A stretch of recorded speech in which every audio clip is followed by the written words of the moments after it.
Episode 2 of Daredevil Born Again was just as good as the first one, and let's go through it. It starts off with Hector Ayala beating up criminals that turned out to be cops who were undercover, and he saves this witness from getting beaten up and he runs away. But while Hector is fighting them, one of the cops gets run over by the train, and this lands Hector in a lot of hot water, and now he is in jail. So next we get to see Wilson Fisk setting up all these different meetings, and the most interesting person that he gets to meet is the police commissioner. And this commissioner gets mad at Fisk when he shows up because he sees right through him. He pretty much just says, "I know who you are. I know what you've done. Once a thug, always a thug." And one of the greatest things I saw from this scene was when this commissioner tells him that the shortest mayor in New York City history, his term only lasted for a month. I just loved that moment when he says, "I'm going to make it my personal goal to make sure yours lasts even shorter than." And I loved how in that moment you could see Fisk's face, like you could see he was just seething, and you could tell he was using every fiber of his being to just hold himself back and not kill him right there on the spot. Matt finds out about what's going on with Hector, and he agrees to be his lawyer. And I loved that little moment when Hector says, "I can't afford you." And then he says, "Don't worry about it." Because I remember at the end of season 3, he mentioned that they were mostly doing pro bono work. And I love that they're continuing that tradition and showing how good of a lawyer Matt is, where even people who can't afford him, he continues to take on his case anyway. But it's really interesting, though, because Kirsten doesn't want him to run that case. He says it's too risky, but I love how Matt says taking the impossible cases is what we do. And so he sends Cherry out to meet up with Hector's wife, and he finds that he has the white tiger suit. And I love how angry Matt gets when he finds this out. He goes up to him and he just says, "Why didn't you tell me this? If you told me that you were the white tiger, how much longer until the cops find that out?" And I just love when Hector mentions, he says, "Daredevil's not there anymore." And I love it because he's talking to Daredevil right now and he doesn't even know it. I thought that was pretty cool to see. And I also love the line where Matt says, "This is a tough case. The only way I can win is if I know every way I can lose it." Feels like that's just some great writing over there. So the commissioner meets up with Fisk and he threatens him with blackmail, and he just starts talking about cheesesteaks. He says, "Oh, you're from Philadelphia. Well, my favorite place is D'Angelo's." And I just loved how he showed him the photo of his secret child and blackmails him with it. And he just says, "They are not going to get any bonuses. There's going to be no overtime, and there's going to be no expanded cadet class." And I just love how unafraid he is. He still stands up to him and just tells Fisk, "Be careful what you wish for." And I just wonder, you can just feel that dread that Fisk is going to possibly end up killing this guy eventually if he doesn't get scared off by the blackmail with his secret child that his family doesn't know about. That I'm really curious to see what that's going to lead up to. I also love how good of a lawyer Matt is when he shows up to the judge's office and asks for Hector's identity as White Tiger to not be mentioned during the court case. And the judge agrees with it. And I feel like that's a smart move because technically that shouldn't be in the case at all.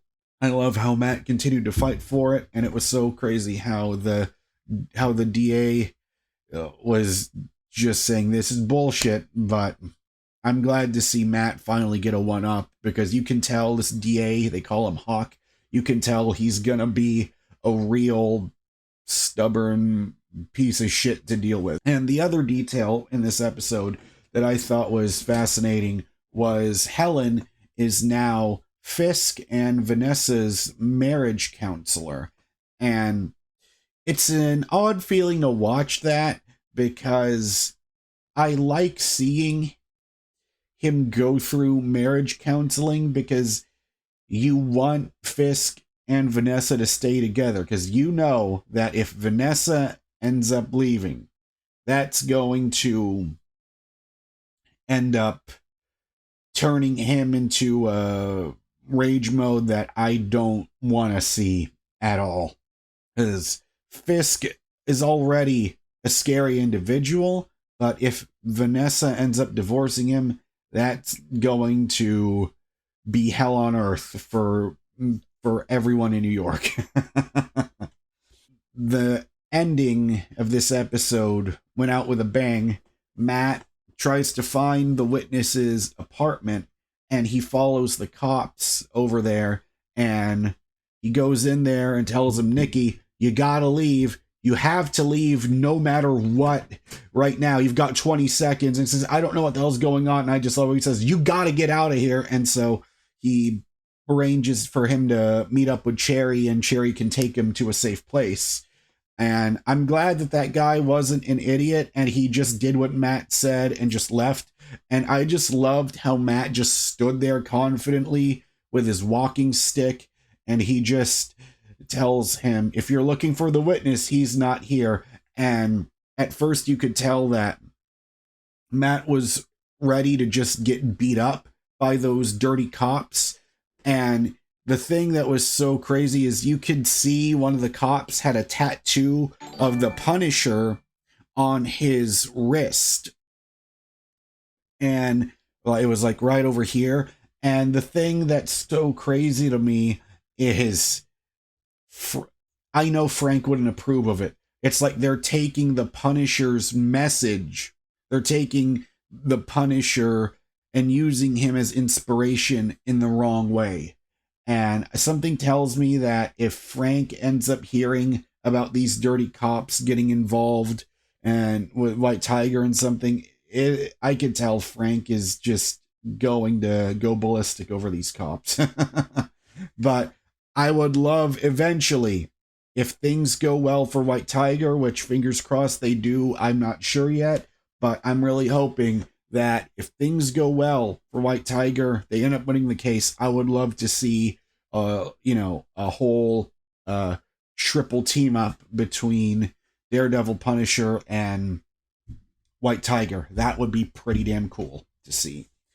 And I just love that fight scene with the cops, because that would be so smart for Matt to use in his case, saying that I went to find the witness and then the cops were there and they beat me up. These cops assaulted me. That could have been used in the case, but no, now that has to get thrown out the window, because Matt has to now knock out all these cops because they pulled a gun, they tried to kill him. And I just loved how Matt said, please don't do this, please don't do this, please don't do this, because he knew if they started to pull that hammer back, tried to put their finger on the trigger, you knew he has to turn into Daredevil again. And I just loved how much he beat up those cops. I loved how he just slammed the guy on the table, slammed the other one into the refrigerator. And so that whole moment in the trailer where you see the arm break and you see the elbow break and you see all the blood coming through, it was from this fight scene.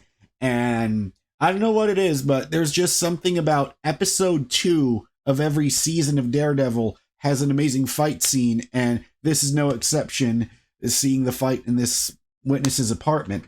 And I just love that scream that Matt let out at the end, because you could see all that frustration he's been dealing with just completely boiling over and erupting into this moment. Like you just saw his best friend Karen moved away, and Now you're seeing the frustration having to deal with these dirty cops, and now you can just see, even though he swore off being Daredevil, you can just see that it's inevitably coming to him, and he doesn't want to do it, but you can just see all that frustration. It's, oh man, this show is so good, and I just absolutely love that this show's delivering the promise of continuing the tone and the feel of the show on Netflix. And I love also that Matt and Fisk are the co-leads of this show. The previous seasons on Netflix, it really felt like